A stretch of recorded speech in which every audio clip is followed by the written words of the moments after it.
shoulder blades were going numb because they had the most contact with the frozen rock through my heavy coat.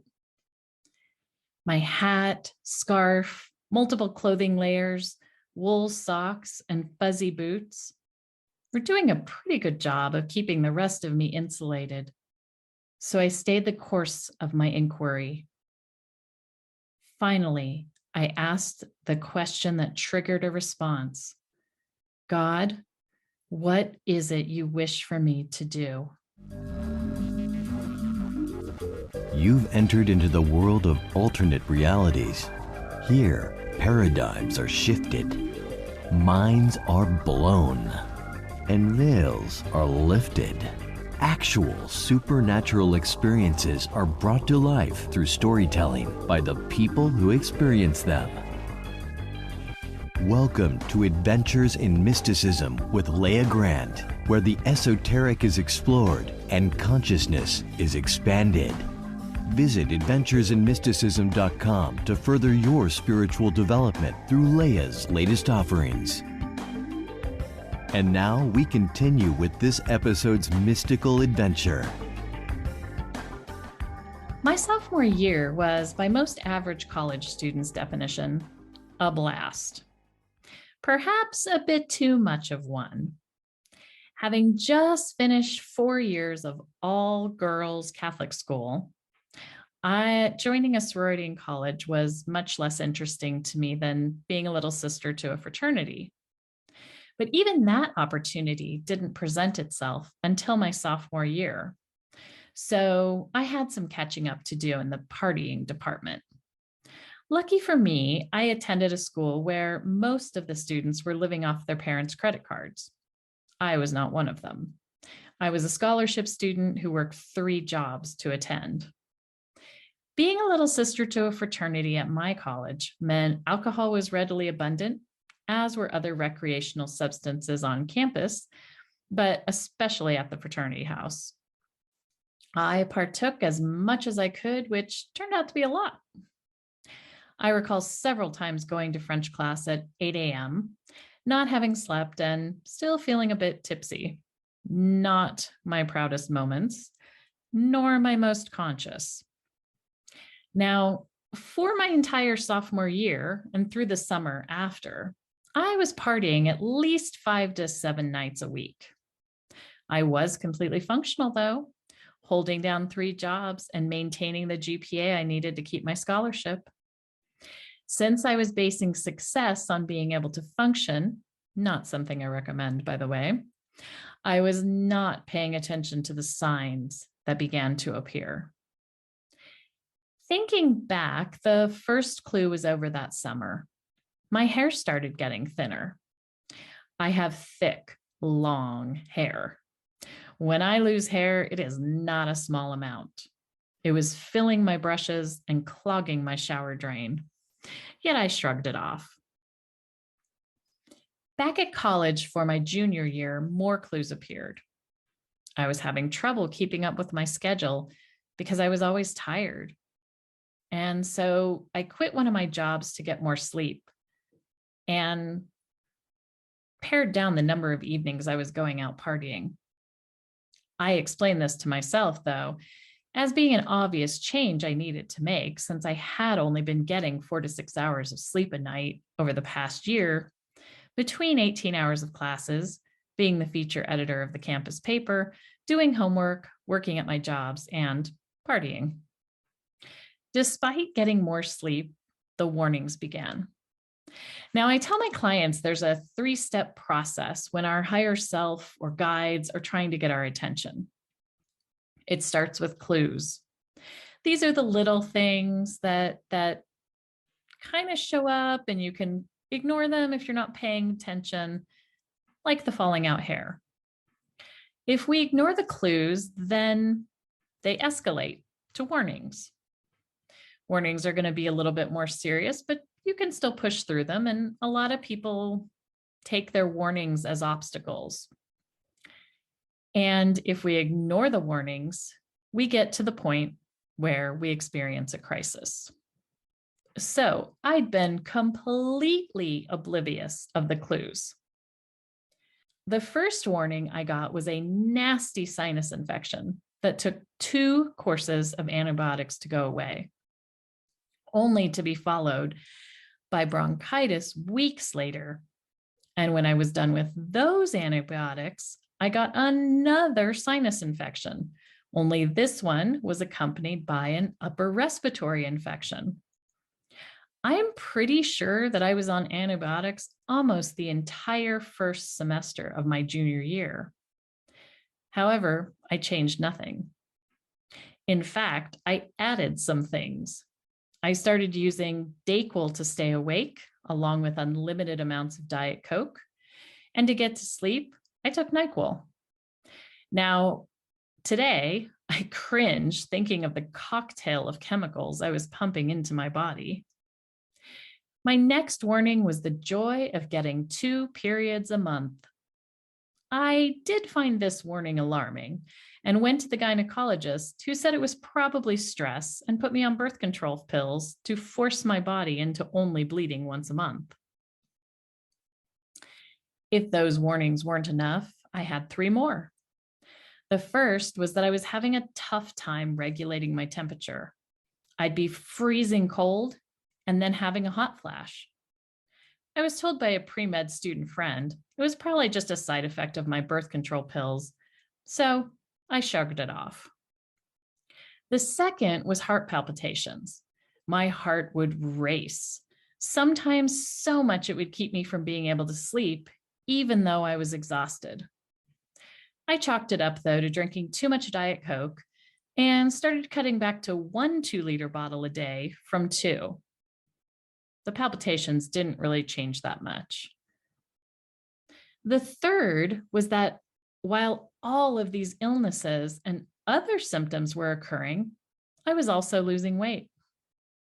Now, any girl in college who is drinking, eating pizza, scarfing down bean and cheeses at 2 a.m., and consuming campus food who is losing weight is not alarmed by this. She's happy. I saw this as a blessing and missed the warning it was completely. Toward the end of the semester, though, I was really having a tough time keeping everything together because I was so tired all the time. And I seemed to be forgetful, which I'd never been in the past. I pushed to get through finals and was looking forward to going home for a month where I knew I'd be able to sleep, since I didn't have to work, go to school, or maintain my social life. My dad picked me up at the airport and drove me to the house, like always. I walked in, took off my coat, and turned around to hug my mom. She gasped, said I looked like an Auschwitz victim, and started crying. I was a little shocked. I went to my bathroom and took a good, hard look at myself. Something, it seems, I'd neglected doing for many months. My eyes were dull and had dark circles under them. My cheeks were sunken in and my skin had an ashen tone. My hair was really thin and stringy and didn't have any body. And I was thin, not a healthy thin, but that kind of bony thin. Still, stubborn and not wanting to see what was right in front of me, I told myself I just needed sleep, relaxation, and to eat some good food. Being home for the holidays meant mom's homemade food, a full refrigerator, and lots of tasty holiday sweet treats. Since I could eat whatever I wanted and not gain weight, I pigged out. Eggnog, bourbon balls, pasta and garlic bread, Dad's fried okra, ice cream. I even remember eating an entire cheese ball in one sitting. But I continued to lose weight. When I dropped 14 pounds eating this way in the first 2 weeks of being home, my parents got me an emergency appointment with our family physician, who ordered a full blood panel and said that I had a lump or nodule in my throat. I had noticed my throat seemed swollen, but attributed it to so much coughing and being sick throughout the semester It was just another warning I'd not registered. A few days later, the test revealed I had Graves' disease and some disturbing other blood levels. It was time for my crisis. The doctor ordered an immediate ultrasound of the nodule in my throat, which turned out to be a tumor. At my age, and with my blood test results, the inference was that it was cancerous.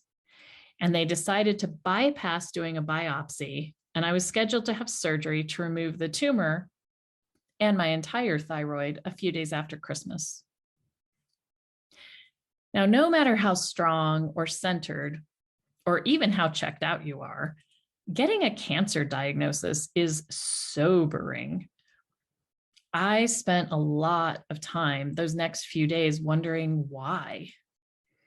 I tried calling my guides back to help me. Hadn't had contact with them in 7 years since I was 14 years old, but I was feeling desperate. They didn't come through. I tried praying. I had been raised Catholic after all, even though I hadn't been practicing for several years. But I heard nothing back on that either. As my consciousness settled back into my body more, I wanted to get away from the doting and the fear I could feel in all of my family members. I knew they were supportive, but I wanted some space. I decided to drive to Garden of the Gods. Garden of the Gods is a park outside Colorado Springs that has these massive red rocks, hiking trails, and spectacular views. I don't even know why I chose to go there. It was over an hour drive in the winter. And I think I'd been there before, but I can't remember if I had. I borrowed my mom's car and drove down the day after Christmas, and the day before I was set to go to the hospital for my pre-op appointment. The park was deserted. It was freezing. I parked and hiked up a trail and then climbed up on top of one of the big red rocks. The day was gray and cloudy, and I knew it might start snowing at any time, but I didn't care. I closed my eyes and asked God, what is it that's happening? Why was this happening? Was it my time? What was I supposed to get from this experience? And I laid there for what seemed like a long time, but I heard nothing. My butt and shoulder blades were going numb because they had the most contact with the frozen rock through my heavy coat. My hat, scarf, multiple clothing layers, wool socks, and fuzzy boots were doing a pretty good job of keeping the rest of me insulated. So I stayed the course of my inquiry. Finally, I asked the question that triggered a response. God, what is it that you wish for me to do?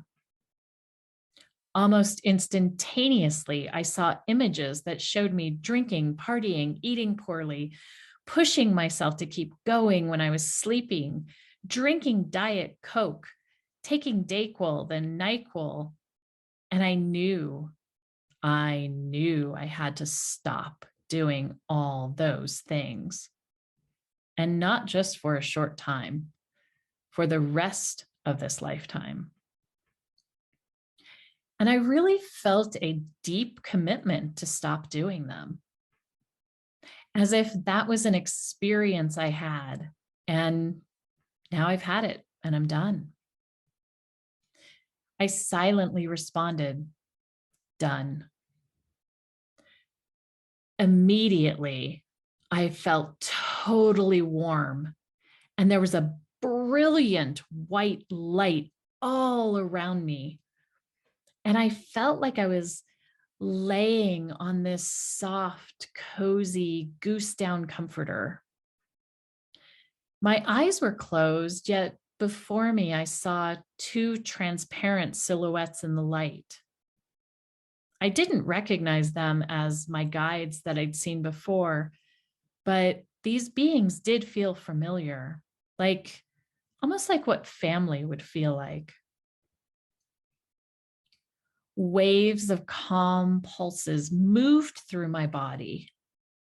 I hadn't felt anything like that before. I got telepathically that I was on Earth for a mission, and I had gotten off course, and I was being given an opportunity to get back on course. Then there was a sudden flash, and I was on the cold rock again, as if they had never been there. I asked, what mission? What am I here to do? I tried to hold on to the feeling and to bring back the light, but the experience was done. The light was gone. Feelings of sadness washed over me. I asked again, hoping for an answer. What mission? What am I here to do? But I knew it was futile. I knew I wasn't getting an answer. When I opened my eyes, I saw that tiny snowflakes had started to fall, and the sun was beginning to go down. The temperature had dropped too. I looked at the sky. Something had happened. I felt different, more present, yet a bit floaty, more aware, yet a little off center. However, the experience wasn't over quite yet. I was guided to go into the town below. I walked around the almost deserted streets, not knowing why I'd been directed there, but trusting. Then I saw it in the window of a metaphysical store, a perfect amethyst crystal displayed in a window. It was flawless, about the size of the tip of my pinky finger. It was the most beautiful lavender color I'd seen in an amethyst. It was wrapped in silver and displayed on a shiny black cord. Now, I was a college student who had near to no money, so a stone that nice in a silver setting was way out of my budget. But I heard buy it. I didn't. I left the store and continued to walk around, but kept feeling drawn to go back and get it. So as the snow started to fall heavier, I made my way back to the store and purchased it. I eased the cord over my head and worked the stone through my layers of clothing to rest on my chest. In the car on the drive home, I could feel an energy around it, extending into my heart, down into my lungs, and up into my neck. It was active, yet calm at the same time. And I felt held in a way. Having no ability to explain what occurred to my very traditional parents, I allowed them to take me to the hospital the next day. I felt like the surgery wasn't going to happen, but I had no logical reason to think so. It was scheduled. I sat in a paper gown, alone, waiting in a room for quite a while. Then a tech came in and said they could not find my ultrasound results, and they needed those to mark where to cut. So he was going to do another ultrasound. In the middle of it, he called in another tech. They slid the little camera tool around my neck, poking and prodding, and finally decided the machine was broken because they couldn't find a tumor to take a picture of. I was sent to another building and given an ultrasound using a different machine. It too could not find anything. My surgery was canceled. And I was referred to an endocrinologist to treat my thyroid condition. I realized up there on that frozen rock, I had experienced a spontaneous healing. Was it God, my starseed family, interdimensional beings, or my own consciousness that gifted me with that healing? I'm not exactly sure. I do know that the whole ordeal taught me a lot. Like, living consciously doesn't mean we never stray from our connection and purpose. In fact, I would definitely say that during the 18 months leading up to my spontaneous healing, I was numbed out and disconnected. I now know what that feels like, and it's a feeling I do not want to experience again. And so now I have that contrast of being super connected and being completely disconnected. I know filling my body with alcohol, caffeine, and drugs, legal and otherwise, does not lead to health. Yet at the same time, I was engaged in that lifestyle. It seemed normal, like the thing to do.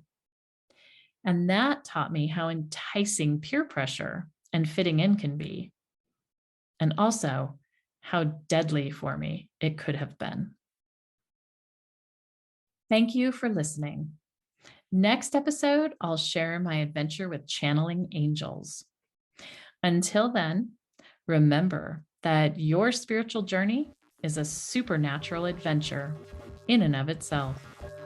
Enjoy the unfolding and embrace the unknown.